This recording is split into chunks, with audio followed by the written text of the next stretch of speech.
Hi, my name is Chris. Welcome back to my channel. Every day I do a vlog. I do it for 1,000 days. So if you could like, subscribe, or maybe hit that notification bell or hype my video, I'd really appreciate that.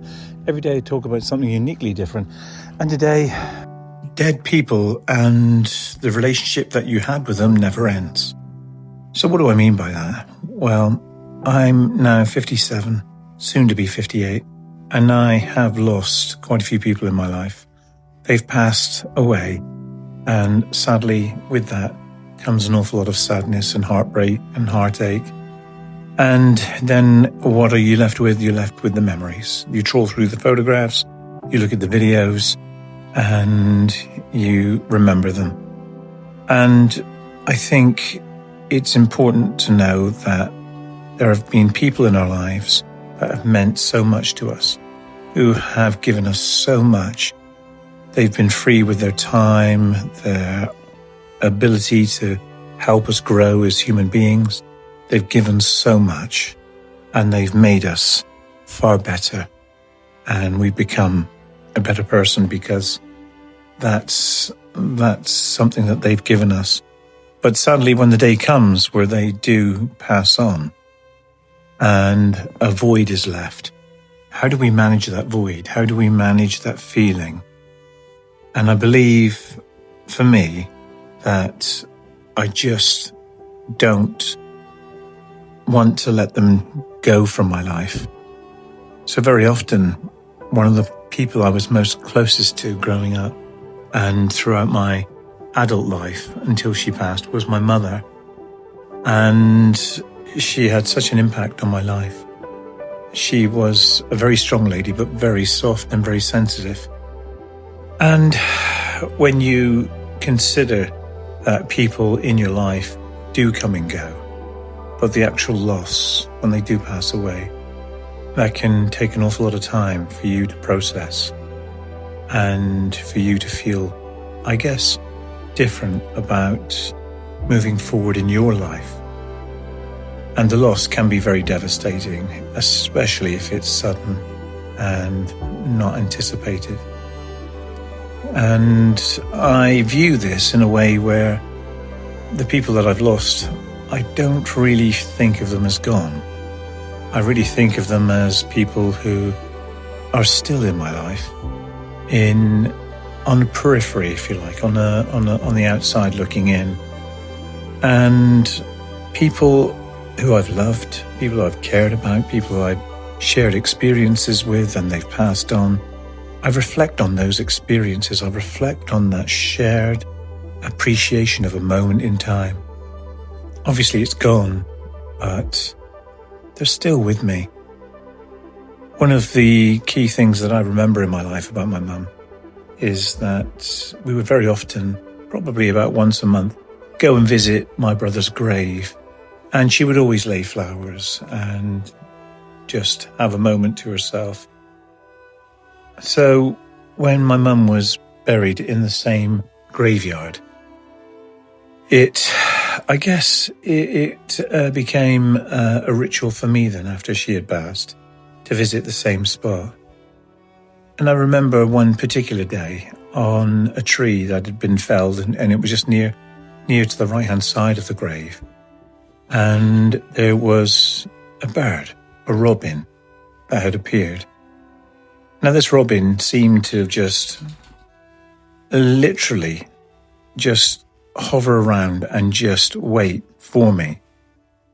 And I remember it being so noticeable and so understandable that it just spoke to me.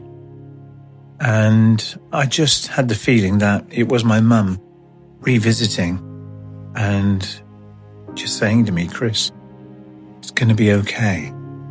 It's going to be all right. You're going to be okay. That feeling is so powerful.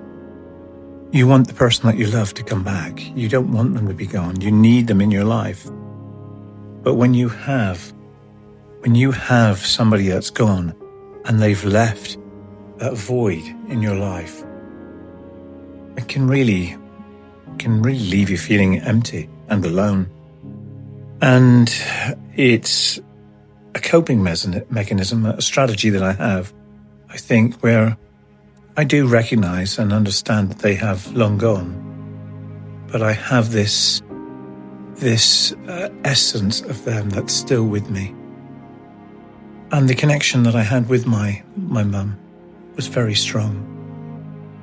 And I try to feel with my heart. I try to feel and understand what she would say and feel.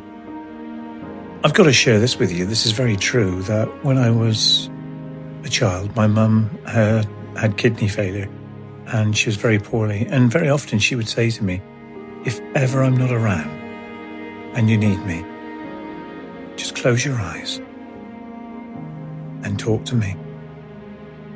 And I know it sounds really silly, but you'll get the answer that you need. You know what you need to do.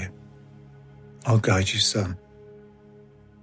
And that is so, so powerful. She said that to me on a few occasions. And the essence of people when they do pass on, we never truly lose. If we really love them, they're always in our hearts and on our minds. There hasn't been a day really since my mum passed in 2000 that I haven't thought about her. And there are times when I wish that she was around so we could have a conversation, just to talk about life and how it's impacted on me and the decisions I've made. And my mum was a very down-to-earth, pragmatic, sensible person. But when we lose people, nothing can prepare you for the devastation that you end up feeling. And there's no set time for a recovery. You just recover whenever you feel that you do. And there's no day that you wake up and say to yourself, I feel recovered now. It's a graduated process till eventually you realize that you still love them, but you're able to live a manageable life. And I think probably that's a great way of looking at people who have passed on in our lives. People who have always given us the best of who they were, and the support, the love, their kindness. It's always meant something to us, and that is why we carry them in our hearts and in our minds. So I have never ever forgotten that connection with my mum. I never will, and it will follow me until I go. But I just had to share that today because I think it's so important for us to realize that even though our loved ones have passed, they're still with us in some small way. So if you see a robin or something that reminds you of your loved ones, just keep them in your heart. And just remember, they're not really gone. They'll always be with you as long as you breathe. That's it from me. Thank you so much for stopping by. I really appreciate you. If you could like, subscribe, or maybe hit that bell notification, or maybe hype my video, I'd appreciate that. I'll be back again tomorrow with something completely uniquely different. On that note, thanks for watching. I'll see you tomorrow.